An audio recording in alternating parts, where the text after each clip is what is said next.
So we're going to refresh the Panettone sourdough starter together. Yeah. There's a lot of questions about it, primarily because it's all strapped up. So people are really intrigued why, how we do it, all that stuff. It is wrapped in a couche with a rope. So the first thing that we're going to do, we're going to unwrap it, and then we're going to feed it, and then we're going to wrap it again. So quite a bit of a process. Right now, because we don't use it really often, it's really tight, but it's not gonna explode. But it's gonna open really nice. This is a really characteristic in the levito madre. It's open like a bread. So we take the dry part out. We're gonna use 500 grams of levito madre, 1 kilo of panettone flour, and we're gonna use 43% of the kilo of flour. This is the structure inside the levain. This is the activity. It's not really crazy. We feed it just to maintain it alive. Just to maintain it alive. We're not feeding it to actually use it in a preparation at the moment. We just don't want to kill it by Christmas. Yeah. All the tough skin we're gonna discard. Kind of like a hard cheese, kind of. Yeah. And it's quite sour also. That's the fermentation process inside, what's happening inside the levito madre. We're gonna scale 500 grams. This is how it looks, the activity inside. This, we could use it for bread. It's called pâte fermentée. It's a fermented dough that we add in bread mixes. We'll throw it in bread because it's really nice. We're gonna scale the water, and we need to heat it up a little bit. When we mix it, when we feed it, we want this to reach the 26 degrees Celsius. So the water needs to be heated up. 43%, that means 430 grams. We're gonna scale the flour. It's gonna be 1 kilo. 1 kilo. This is panettone flour. It comes from Italy. I heat up the water for 2 reasons. Because I need to reach the 26 degrees, but also I cannot mix it too much because the levain gets really lactic, and we don't want that. Put the water inside and piece the levain. Cut it in pieces, and we're gonna mix it for a bit.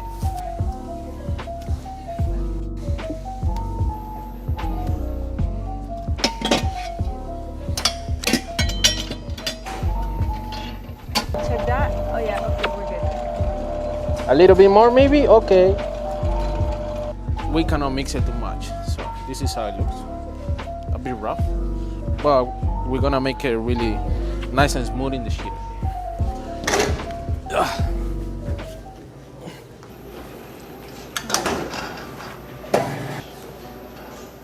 Now we're folding it.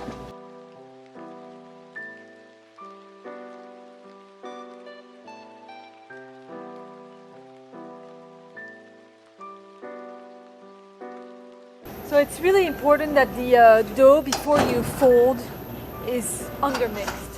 Because if the dough is fully mixed, it's gonna overmix the dough and it's gonna become too lactic. Too lactic. And then the dough is gonna, the sourdough is actually gonna die. You have the risk to die. Yeah. So, and it's happened to us many times. Yeah. So we gotta make sure you undermix when you're doing the mixing process. So when you're doing the lamination is when the dough actually finishes to mix. And it'll get smoother and smoother every time we fold through the sheeter. So it's already looking nicer than it did at the beginning.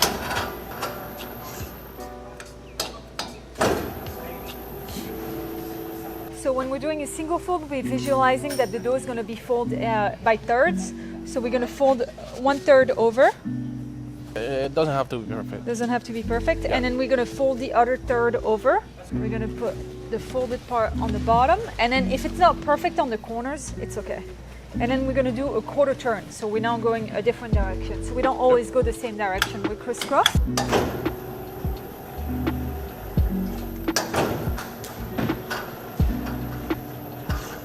Now we're gonna roll it. Okay.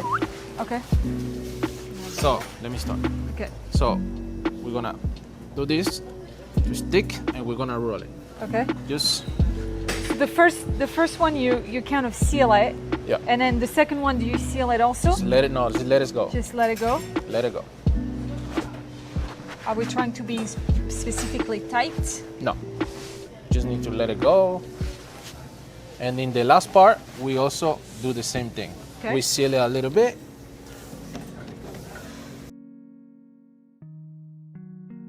You don't want the dough like just like that. You want to seal it a little bit. Okay. And just to seal it, it's more make it a bit more tight. Yeah. Okay. And also you can see now the dough is nice and smooth, and we've achieved that through the folds, not through the mixing. That's a big difference of something we've learned with the starter. So okay. Now we're gonna put it in the couche. All right. So this is called a couche. It's basically a linen, and that's where we either put the baguettes or dough to keep them from drying out. We're gonna fold this over.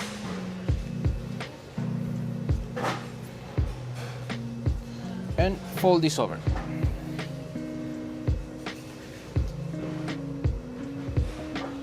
This is how it looks, and then we're gonna roll it in.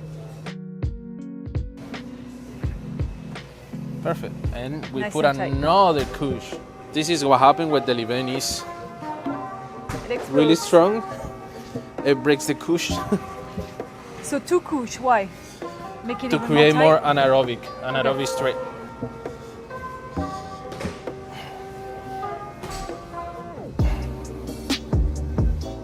Same motion.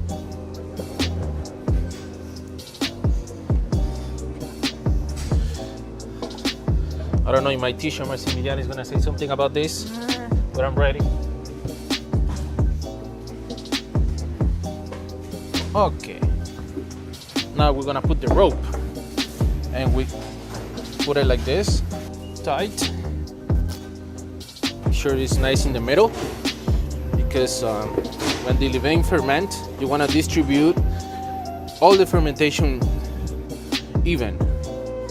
You don't want the levain to ferment more this way because it's not too tight in one way. And we go like this.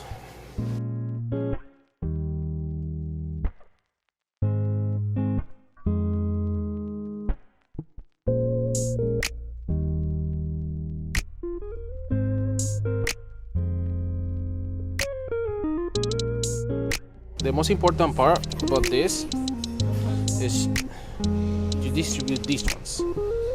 Space them out. Same space. Okay. Put this over here, and then we're not gonna make a knot because when it's ferment, it's really difficult to undo a knot. So we're gonna put it like this.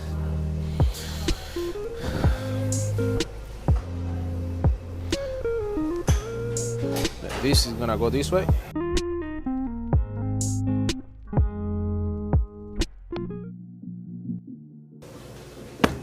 Little touches to make it nice and even. Ta-da! I think one of the primary thing between right after a feed and after fermentation is that this feels soft, Yeah. and when it's been fermented for like A week. it feels very tight, very explosive. Yeah, And very, when we very, grab very this right tight. now, I can push it, and it's Yeah. pretty supple. And most of the times where we try to open it, it actually breaks the couche because it explodes so hard, Yeah. it will break. So now that it's being tied up and wrapped up, we Yeah. are going to put it in We're gonna the put it in the refrigerator. fridge. Yes, in the refrigerator are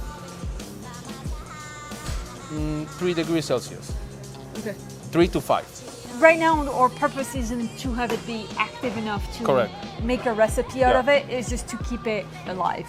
If we were to completely stop doing this, at some point the fermentation would start dying and Yeah, we would yeah. lose it. So After 2 weeks, they start losing the strength you create in every process, and it dies.